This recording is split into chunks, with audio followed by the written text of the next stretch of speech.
Hello everyone and welcome to another Tide of Irons video, again on Little Omaha.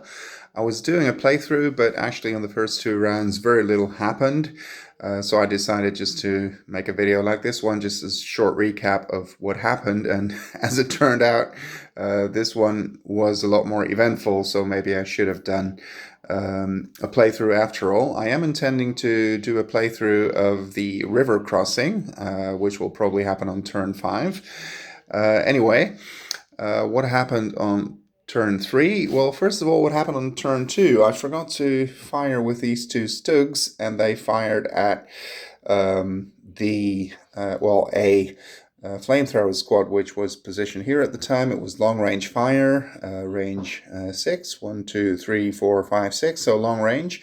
But combining fire, they actually still managed to kill off the 3 remaining figures. I just put all the dice here so that I remember to mention that. Also, when the Americans get reinforcements, and from now on they can actually get reinforcements for Division 2 as well, because they have also entered the board, but if they get them for Division 1, you might actually run out of bases. I don't actually know how many bases the original FFG box comes with, but the 1A games one only has 10 or 12. Anyway, you might run out of them.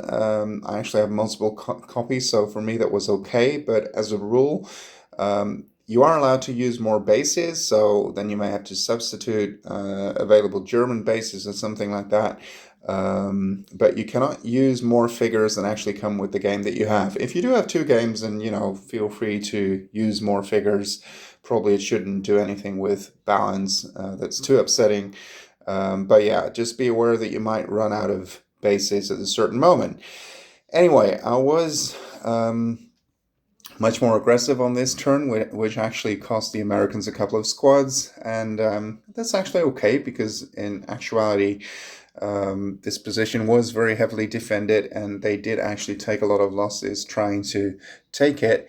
And and these positions here in the bombarded terrain are pretty strong. But yeah, if you actually try to move into the barbed wire, having firepower, assaulting, and then you have firepower in this particular case as well, because you're in the barbed wire. The Germans very effectively used an artillery card as well, which, mind you, hit on a 4+ in this scenario. They were all bunched up over here, so they picked one with a wide blast radius, and that cost them dearly as well.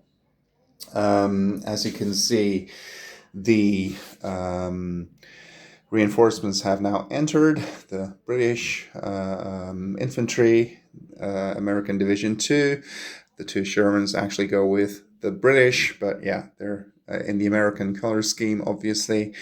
They do have reinforcements and everything, but it will be very, very difficult to, if not impossible, but it almost should be impossible, barring the Germans making lots of mistakes, for the Allies to take all 4 victory medals, so both ends of both bridges, by the end of turn 5, which at the moment is the victory condition for a Allied major win, which should, as I said, be almost impossible. What the Germans did is they moved a couple of units from this position over here, so that they'll be able to defend this bridge as well. This one came over from the other side of the railroad bridge.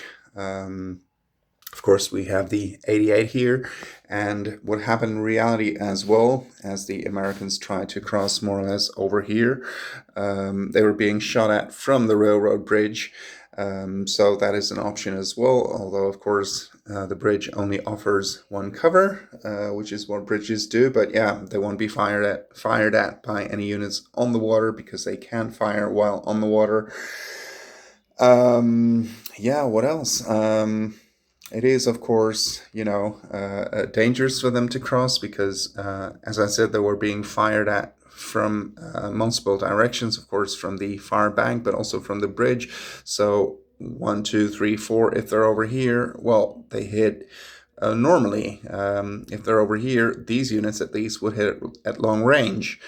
But there's also a drift rule that every time the Americans want to cross move into another river hex, they have to roll for drift, and they might actually, if they start too far over here, there's actually a real big chance of actually floating and being, drifting off the board, and then you're automatically eliminated. So probably they'll want to, these are probably more or less the ideal hexes where they want to cross. But yeah, then they'll face this opposition as well. So we'll see how that goes. Probably on turn 5, they don't have to cross the river as they did historically. I mean, they didn't have to. It was a very risky thing to do, which just happened to work out. They can, also just try this, but I do actually want the river assault to take place in most games, and I'm certainly going to do it in this playtest.